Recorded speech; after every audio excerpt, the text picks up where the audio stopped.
घरानं आमच्या दारात आहे पर दिया तर पाहिजे ना आम्हाला पाणी.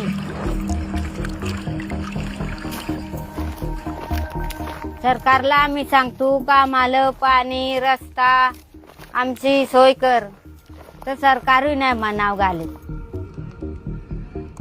तिथलं पाणी कुठे जातं? मुंबईला, तरी आम्हाला पाणी नाही भेटत. मुंबईला पाणी पुरवठा करणाऱ्या वैतरणा धरणाजवळच्या दापूरमाळ गावाची ही शोकांतिका आहे. आम्ही इथे पोहोचलो तेव्हा या गावकऱ्यांचा संघर्ष खरं तर कुठून सुरू होतो, तर रस्ताही नाहीये.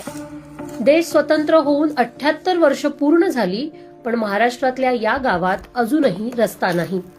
जवळपास 3 किलोमीटरचा खडकाळ डोंगराळ चढ आणि तीच या गावात जाण्यासाठी एकमेव वाट आहे.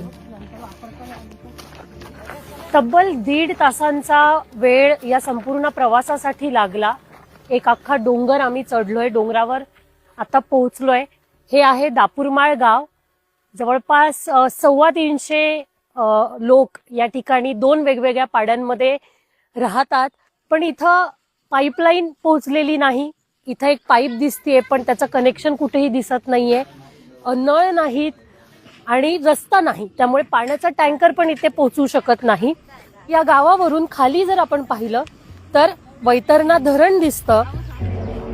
गावातून दिसणारं धरणाचं पाणी भरून आणण्यासाठी गावकरी रोज जवळपास 4 किलोमीटरचा उभा डोंगर सर करतात.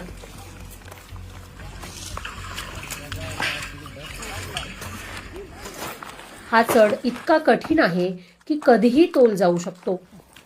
10 लिटर पाण्याच्या एका हंड्यासाठी 3 तासांचा जीवघेणा प्रवास ते करतायत.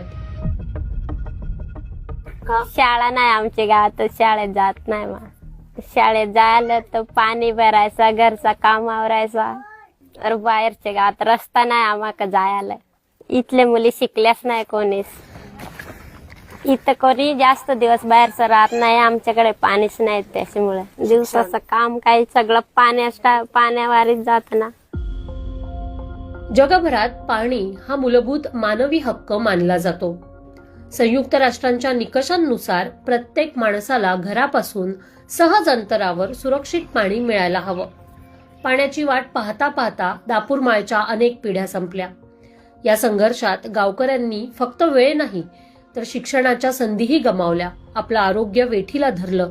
याची भरपाई सरकार कशी आणि कधी पूर्ण करणार हा प्रश्न आहे.